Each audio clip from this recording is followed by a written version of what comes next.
बिस्मिल्लाहिर्रहमानिर्रहीम। अस्सलाम वालेकुम नाज़रीन, आप यूट्यूब चैनल देख रहे हैं। मैं इमरान खान।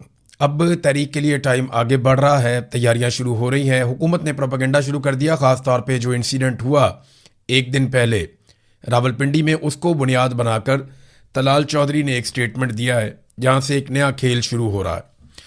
तलाल चौधरी ने कहा कि माल रोड वाक़या इस बात का इशारा है कि 27 सितंबर को भी ऐसा ही हो सकता है।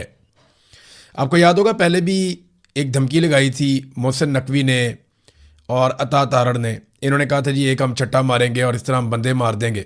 उसके बाद उन्होंने बंदे मार दिए थे। और उससे पहले बयानिया बनाना शुरू कर दिया था कि पाकिस्तान तहरीक इंसाफ कोई दहशतगर्द जमात है और ये आएंगे और आकर हमला कर देंगे और हल्ला बोल देंगे। तो 2 साल तक फिर कोई एहतजाज नहीं हुआ और इन 2 सालों में हुकूमत के पास फ्री हैंड था, सारा कुछ हुकूमत के कंट्रोल में था। अब 2 साल में हुकूमत ने किसी किस्म की कोई संजीदगी नहीं दिखाई इमरान खान साहब के मामले में, बल्कि सारी अदालतें और पूरा निज़ाम यरगमाल बना के आसिम मुनीर साहब ने और उनके हवारियों ने इस बात का बंदोबस्त किया कि कुछ भी हो जाए इमरान खान को बाहर नहीं आना चाहिए। अब उनके पास एहतजाज के अलावा रास्ता कोई नहीं है। तो तलाल चौधरी कह रहे हैं कि जी नफ़रत और इंतशार की वजह से 9 मई हुआ और इसी वजह से माल रोड का वाक़या पेश आया। ये नतीजे पे भी पहुंच गए हैं। यानी अभी एक मामला एक हुआ है, उसकी अभी तहकीकात जारी हैं, लेकिन ये नतीजे पर पहुंच गए हैं। हुकूमत ने यह नतीजा अखज़ कर दिया और अपने टाउट्स के ज़रिए से ये बयानियाँ फैलाना भी शुरू कर दिया कि पाकिस्तान तहरीक इंसाफ एक इंतशारी जमात है और जनाब इन्होंने बंदे इकट्ठे किए हुए हैं और उनका बंदा मुसल्ला होकर GHQ पे हमला करने और कब्जा करने के लिए आ भी गया था। अब वो कोई ज़हनी मरीज़ ही होगा जो एक 30 बोर का पिस्तौल लेके और साथ में एक पाकिस्तान तहरीक इंसाफ का झंडा लेके और जो ज़रूरी सबूत हैं जिससे साबित हो सके कि ये बंदा पाकिस्तान तहरीक इंसाफ का, ये सारी चीज़ें लेकर वो GHQ पे जाके हमला कर देगा। ये तो मुमकिन नहीं लगता। लेकिन अब उसमें कुछ चीज़ें और सामने आ रही हैं। पाकिस्तान तहरीक इंसाफ ने, मैंने पिछले व्लॉग में आपको बताया कि कौन कौन से झोल रह गए। यानी पूरी कहानी में बहुत सारे झोल हैं। ये तो तफ्तीश है। मैं क्राइम रिपोर्टिंग करता रहा हूँ, मैंने बहुत ज़्यादा नहीं की, लेकिन जो सीनियर क्राइम रिपोर्टर्स हैं वो तो सर पकड़ के बैठे होंगे कि इनसे एक क्राइम हैंडलिंग नहीं हो रही।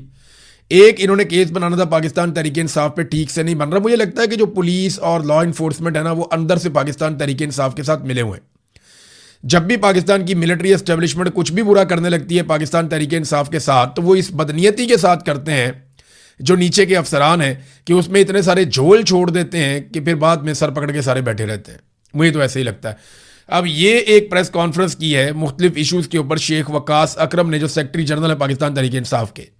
GHQ के करीब जो हमला हुआ उस पर इन्होंने बड़ा कैटेगोरिकल अपना पॉइंट ऑफ व्यू पेश किया। GHQ के करीब सिक्योरिटी फोर्सेस की गाड़ी पर हमला करने वाला PTI का वर्कर था। वहां क्या हुआ, हकायक सामने नहीं आए।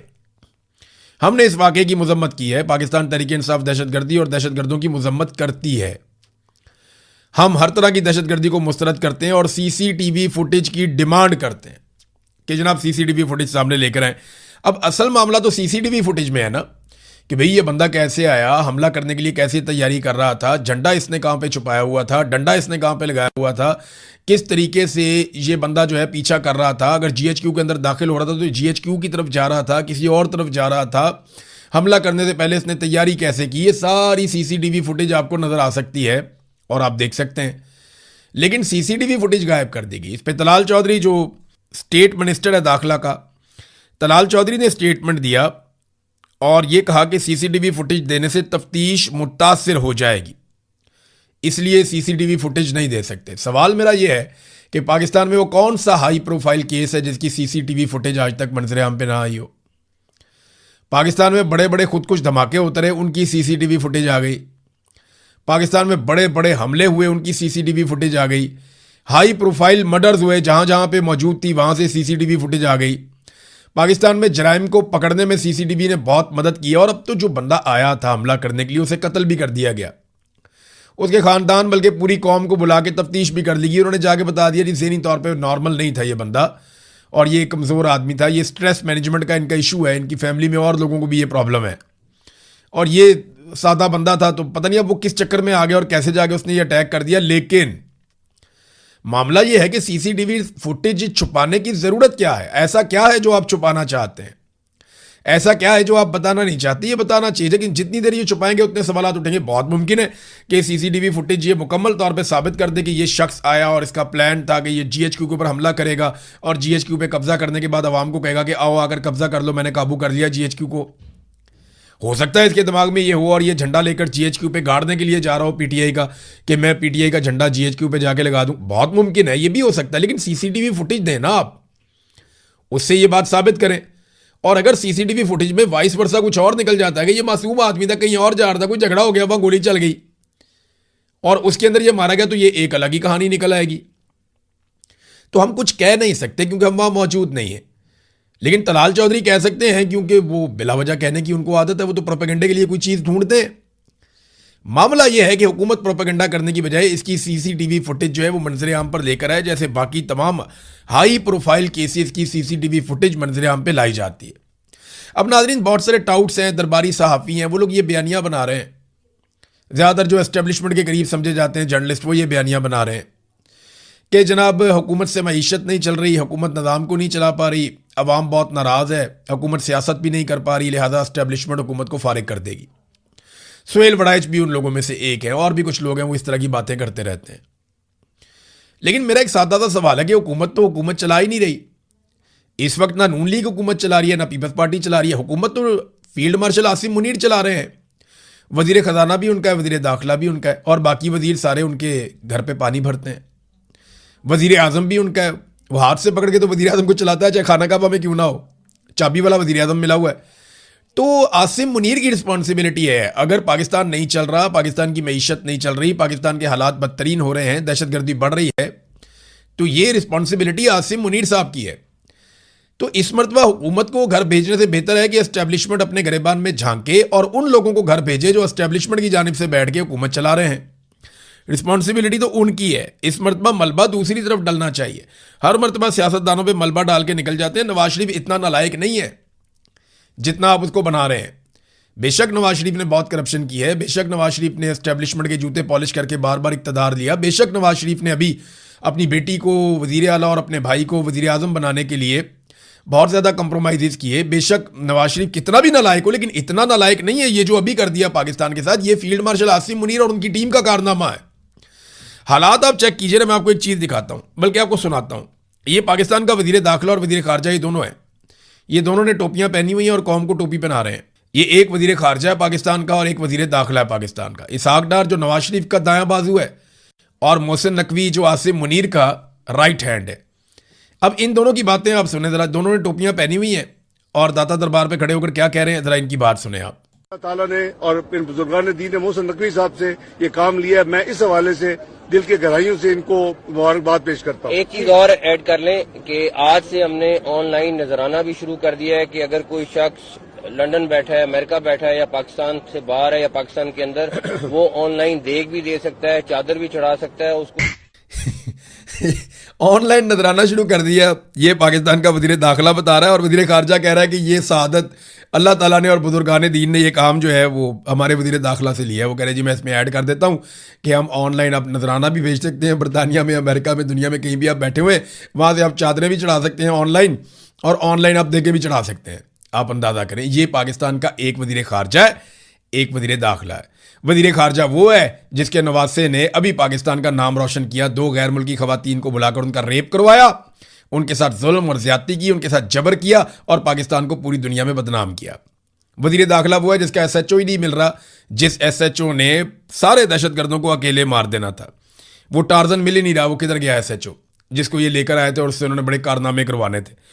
बहरहाल ये वज़ीर दाखिला, ये वज़ीर खारजा और ये आसिम मुनीर की टीम, और ये चला रहे हैं जनाब मुल्क। तो मुल्क का तो यही हाल होना था। अब आ जाए नाजरीन एक और खबर की तरफ। ये खबर ना इंपॉर्टेंट है, छोटी सी चीज़ है लेकिन है बड़ी इंपॉर्टेंट।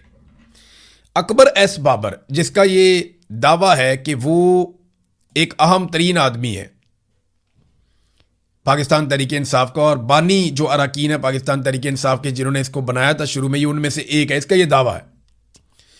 और इसी आदमी ने केस किया फॉरेन फंडिंग का भी, और इसी आदमी ने केस किया पाकिस्तान तहरीक इंसाफ के ऊपर जो इलेक्शन है उसके बारे में भी। और इसी आदमी की वजह से काजी फायद ईसा को यह मौका मिला कि उसने पाकिस्तान तहरीक इंसाफ से सिकंदर सुल्तान राजा के साथ मिलकर बल्ले का निशान छीन लिया। ये पाकिस्तान के बहुत बड़े बड़े मुजरिम हैं, इन्होंने बहुत तबाही फेरी है। अचानक से अकबर एस बाबर ने एक स्टेटमेंट दिया और उसने ये कहा कि इमरान खान का मुझे जेल से पैगाम आया कि जब भी जेल से बाहर आया तो सबसे पहले आपके घर आऊँगा। अब ये मुझे समझ नहीं आ रही कि ये इन्होंने क्यों कहा। देखें, जेल से इमरान खान का पैगाम वैसे तो रुका हुआ है, लेकिन अकबर एस बाबर को मिलता है कि जेल से बाहर आकर सबसे पहले आपके घर आऊंगा और वो अपने इख्तलाफात इमरान खान साहब से दूर करें। क्या वजह क्या है, इनको क्या मालूमात मिली हैं या क्या शक इनको गुजरा है? क्योंकि अकबर एस बाबर उन लोगों में से एक है जिसकी नस्लों को पाकिस्तानी माफ नहीं करेंगे। जो पाकिस्तान के अंदर जुल्म और बर्बरियत की बुनियाद रखी गई, उस बुनियाद के रखने में ऐसा दिखाई देता है कि एस्टेब्लिशमेंट जो जो चाहती थी वो मवाद अकबर एस बाबर ने प्रोवाइड किया। यानी इन्होंने वो ग्राउंड बनाकर दी जिस ग्राउंड के ऊपर पाकिस्तान तहरीक इंसाफ को बहुत बड़े बड़े धचके लगे। पाकिस्तान तहरीक इंसाफ इनको ओन नहीं करती, आप दुनिया में जहां मर्जी ले जाएं, तहरीक इंसाफ इस आदमी को मुंह भी नहीं लगाती, लेकिन ये तहरीक इंसाफ का मामा बन गया और इसने हर जगह के ऊपर केसेस किए, दरखास्तें दी और इसकी दरखास्तों की बुनियाद के ऊपर पाकिस्तान तहरीक इंसाफ को नाकाबिले तलाफी नुकसान पहुंचा। अब लोग इससे नफरत करते हैं पाकिस्तान में, मैं आपको कैटेगोरिकली कह रहा हूं, इसको आप ले जाए पाकिस्तान में जहां मर्जी ले जाए, लोग इससे बहुत नफरत करते हैं पाकिस्तान में। इसे ऐसी क्या मालूमात मिली कि अब ये उस नफरत से बचना चाहता है और भागना चाहता है? देखिए, इमरान खान साहब की जेल में तबीयत के हवाले से अलग अलग किस्म की खबरें आती हैं। फिर एक ऐसी खबर दी जाती है, अफवाह उड़ाई जाती है कि खुदा न खास्ता इमरान खान को कुछ हो गया। अब ऐसे माहौल में अकबर एस बाबर अपने आप को क्यों इमरान खान का हमदर्द और इमरान खान को क्यों अपना करीबी साथी साबित करना चाहता है, मैं इस बात को यहां पे छोड़ रहा हूं। क्योंकि जो कुछ आजकल हो रहा है ना, जिस तरह सुहेल वड़ाइच ने पैंतरा बदला है, जिस तरह कुछ और लोगों ने पैंतरा बदला है, इसी तरह ये जो अकबर एस बाबर ने किया, ये सारी चीज़ें अगर आप प्लस माइनस करके देखें तो कोई पिक्चर अच्छी नहीं बन रही। और इमरान खान साहब की मुलाकातें लगातार उनकी फैमिली से बंद की गई हैं। तो क्या इससे फ़र्क पड़ता है कि अगर एक मुलाकात करवाई जाए और वो उनकी सेहत के हवाले से मुकम्मल इत्मीनान करके आए, तो मुलाकातें तो बिल्कुल ही बंद हैं। नाज़रीन, स्ट्रीट मूवमेंट जो है वो चल रही है, लेकिन उसके आगाज़ से पहले जमरूद बाज़ार को बंद कर दिया गया, पुलिस ने वहाँ पे बाज़ार बंद करवाया। मेरा सवाल यह है कि ये कौन सी स्ट्रीट मूवमेंट है जिसमें बाज़ार बंद करवाया जाता है? भाई, बाज़ार तो खुले होते हैं। स्ट्रीट मूवमेंट ये नहीं है कि आपने जलसा करना या किसी जगह पे आपने रैली निकालनी, वो नहीं है स्ट्रीट मूवमेंट। वो एक पॉलिटिकल एक्टिविटी है अलग तरह की, उससे मोमेंटम बनता है, मोटिवेशन मिलता है। स्ट्रीट मूवमेंट कहते हैं कि हर गली मोहल्ले में आप पहुंचें, हर दरवाजे को आप दस्तक दें, हर शख्स तक अपने पैगाम को लेकर जाएं, हजारों नौजवानों की टीमें बनाएं, एक एक नौजवान 1,000, 500 लोगों को जाकर टच करे, लोगों की मेंबरशिप ली जाए, बड़े पैमाने पे लोगों को इकट्ठा किया जाए, उन्हें कायल किया जाए और फिर जिस दिन आपने निकलना है हर तरफ से आवाम का सैलाब निकले। This is called street movement. Imran Khan साहब ने एक काम शुरू किया था, मेंबरशिप कंपेन, जब वो करना चाह रहे थे और पैगाम भेजना चाह रहे थे घर घर 2023 से पहले, तो वो बहुत काम भी आया था इमरान खान साहब के। बहुत सारे लोगों ने अपनी कारकर्दगी इंटरनेट पे डाली हुई थी, बाकायदा वो उसकी एक इमरान खान साहब ने पोर्टल बनाया हुआ था जिसमें डिटेल्स आती थी कि किसने कितना डाटा फीड किया है, पहले दूसरे तीसरे नंबर पे कौन है, किस जिले में कौन आगे जा रहा है। तो स्ट्रीट मूवमेंट बिल्कुल एक अलग चीज़ है, लेकिन ये स्ट्रीट मूवमेंट के नाम के ऊपर अलग अलग किस्म की एक्टिविटीज़ करते हैं और फिर वो क्लेम किया जाता है कि ये भी स्ट्रीट मूवमेंट है। नाज़रीन, एक चीज़ मैं आपके साथ शेयर करता हूँ, ये कायम अली शाह साहब, साबिक वज़ीर आला पीपल्स पार्टी के सिंध के, और इनके कारनामे आप सब अच्छी तरह जानते हैं, जरदारी ख़ानदान के बड़े चहीते हैं। उनकी एक बेटी हैं साहबजादी, वो जनाब डॉक्टर निगत शाह उनका नाम है, एक बेटी इनकी MNA भी रही। साबिक वज़ीर आला सिंध कायम अली शाह की साहबजादी और जिना सिंध मेडिकल यूनिवर्सिटी की प्रोफेसर डॉक्टर निगत शाह को रिटायर होने से महज एक दिन पहले, यानी वो रिटायर हो रही हैं, रिटायरमेंट से सिर्फ एक दिन पहले, रिटायर हो जाती है ना तो फिर फारग हो जाती है, नया कॉन्ट्रैक्ट करना पड़ता, लेकिन रिटायर होने से सिर्फ एक दिन पहले सूबाई काबीना के फैसले की रोशनी में 3 बरस के लिए प्रोफेसर मुकर्रर करने की हदायत जारी कर दी गई। और इस सिलसिले में सेक्रेटरी बोर्ड और जामियात अब्बास बलोच ने बाकायदा नोटिफिकेशन भी जारी कर दिया। ये खबर जनाब दी है सैयद मोहम्मद अस्करी ने। आप अंदाजा करें कि इनका पेट ही नहीं भरता, यानी रिटायरमेंट हो गई, ठीक है, अब आप अपने घर जाइए, कोई भी रिटायर नहीं होना चाहता इस मुल्क में। कायम अली शाह साहब तो रिटायर होना ही नहीं चाहते थे, इतने बुढ़े आदमी थे कि जुल्फिकार जी भुट्टो से भी सीनियर थे। भुट्टो शहीद हो गए, लेकिन उसके बाद भी ये बार बार वज़ीर आला बने। अब ये जो कायम अली शाह साहब हैं, इनकी बेटी जो है वो भी रिटायर नहीं होना चाहती, निगत साहिबा।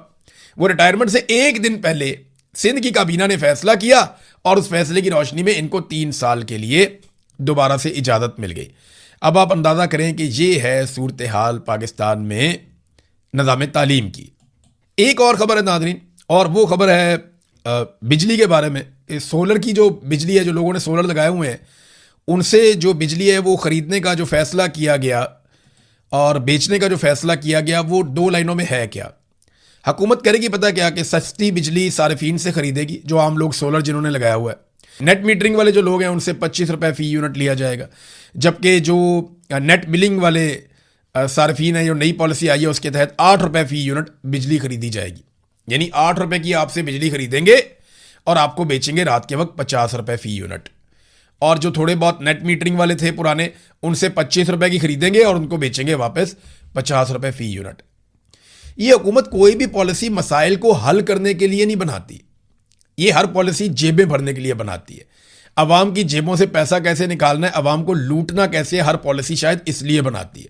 आप 25 रुपये की बिजली खरीदेंगे, 50 रुपये की वापस बेचेंगे। चलिए ये तो कुछ जस्टिफाई हो रहा है कि आप अपनी ट्रांसमिशन का, बाकी चीज़ों का, अपना इदारा जाती खर्चा आप ले रहे हैं। वो 8 रुपये का यूनिट खरीद के आप 50 रुपये का बेचेंगे, ये तो बड़ी सख्त ज्यादती है। ये तो एक तरह का जुल्म है कि आप 6-7 गुना महंगा जो है वो बिजली का यूनिट वापस बेचेंगे और 8 रुपये का आप लेंगे। जब लेंगे तो इसके ऊपर टैक्स भी लगाएंगे, आपको पता है, उस पर भी ये पैसा बनाएंगे। तो पाकिस्तान में आम आदमी का पूछने वाला कोई नहीं है। अच्छा, मरियम नवाज का जो सबसे ज़्यादा बड़ा प्रोजेक्ट था, जिसको बड़ा क्लेम किया जाता था कि जनाब ये प्रोजेक्ट है और इसमें बड़ा काम हुआ है और शानदार काम हुआ है, वो सुथरा पंजाब वाला प्रोजेक्ट था जिस पर इन्होंने अरबों रुपए लगा दिए। अब ये अरबों रुपए का जो शो है ना, ये फ्लॉप हो गया और इसके ऊपर कवरेज कौन कर रहा है? समा टीवी। समा टीवी किसका? अलीम खान का।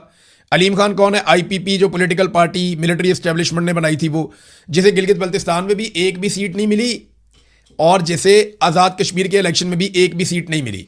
हाँ, गिलगित बल्तिस्तान में इन्होंने 4 घोड़े खरीद लिए थे जिसकी बुनियाद पर ये हुकूमत में शामिल हो गए, लेकिन आज़ाद कश्मीर में इन्हें कुछ भी नहीं मिला। तो बातें इन्होंने बड़ी की थी, हम अकेले हुकूमत बना लेंगे, ये करेंगे, वो करेंगे। अभी ये जो यहाँ पे इलेक्शन जीते पहले 2024 वाला इलेक्शन, इसमें 4-5 सीटें जो 2-4 इन्होंने जीती हैं, वो सारी की सारी धांधली से, 2 नंबरी से, फ्रॉड से जीती हैं। फार्म 47 वाली सीटें सलमान अकरम राजा ने 1 लाख वोटों से शिकस्त दी थी ओन चौधरी को, और ओन चौधरी को नवाज शरीफ ने खुद भी वोट दिया था, फिर भी नहीं वो जीत रहा था। ऐसी मनूसत पड़ी हुई थी, लेकिन बाद में फार्म 47 जारी कर दिया गया। तो नाजरीन, ये 5 रिपोर्टर हैं, इनको इकट्ठा करके समा टीवी मरियम नवाज के सुथरा पंजाब को सुथरे तरीके से धो रहा है। समा टीवी अलीम खान का। देखें ना, अलीम खान की कैसे जरूरत हो गई कि मरियम नवाज को धोए?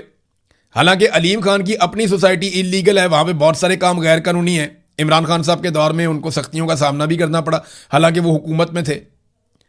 और आपको पता है ना कि पूरा का पूरा एक एरिया इनका डूब गया था। बाद में ये मरियम नवाज को लेकर कश्ती में फिर रहे थे, तो बहुत आवाज़ भी उठी थी, बड़ा रोला भी पड़ा था। अभी वज़ीर दिफा ख्वाजा आसिफ ने भी इन सारी चीज़ों को बेनकाब किया था और इस्तीफे का मुतालबा किया था। लेकिन आप गौर करें कि मरियम नवाज पे चढ़ दौड़ा अलीम खान का चैनल, और अलीम खान को कुछ भी नहीं कह सकते ये लोग, ना उसकी सोसाइटी को जाके उसका एहतसाब कर सकते हैं, ना गैर कानूनी चीज़ों को चेक कर सकते हैं। वजह यह है कि वो भी बड़े साहब का आदमी है। तो पाकिस्तान में ना मौजें लगी हुई हैं। बहरहाल सुथरा पंजाब तो उड़ गया। सुथरा पंजाब की जितनी इन्होंने तशहीर की, जितना पैसा लगाया, सारा कुछ बर्बाद हो गया। कर्जे ले लेके इन्होंने मुल्क को डबो दिया। जितना कर्जा पाकिस्तान ने 75 साल में लिया ना, उतना कर्जा आसिम मुनीर साहब ने 4 साल में ले लिया। जितना टैक्स हम हमेशा इकट्ठा करते थे, उससे दुगना टैक्स इन्होंने इकट्ठा कर लिया। इसके बावजूद इन्होंने तरक्याती मंसूबे भी बंद कर दिए। जितना आवाम को रिलीफ मिलता था वो भी सारा ख़त्म कर दिया, और कोई नई चीज़ भी पाकिस्तान में ऐसी नहीं बन रही कि हम कहें जनाब पैसा यहाँ पे लग रहा है। तो पैसा जा कहाँ रहा है, इसका जवाब आप इनसे मांगेंगे। ये आप पे गद्दारी का मुकदमा दर्ज करेंगे और आपको जेल के अंदर भेज देंगे, या आपको जान से मार देंगे, या आपको जबरी तौर पे लापता कर देंगे, या सबसे पहले आपको ये कहेंगे ये गद्दार है, ये मुल्क का दुश्मन है, ये हमसे पूछता है कि पैसे कहाँ गए। भाई ये तो आपसे अब पूरी कौम पूछेगी पैसे कहाँ गए, आपको बताना पड़ेगा। तो नाज़रीन, अब तक के लिए इतना ही। अपना ख्याल रखिएगा, अपने इस चैनल का भी। अल्लाह हाफ़िज़।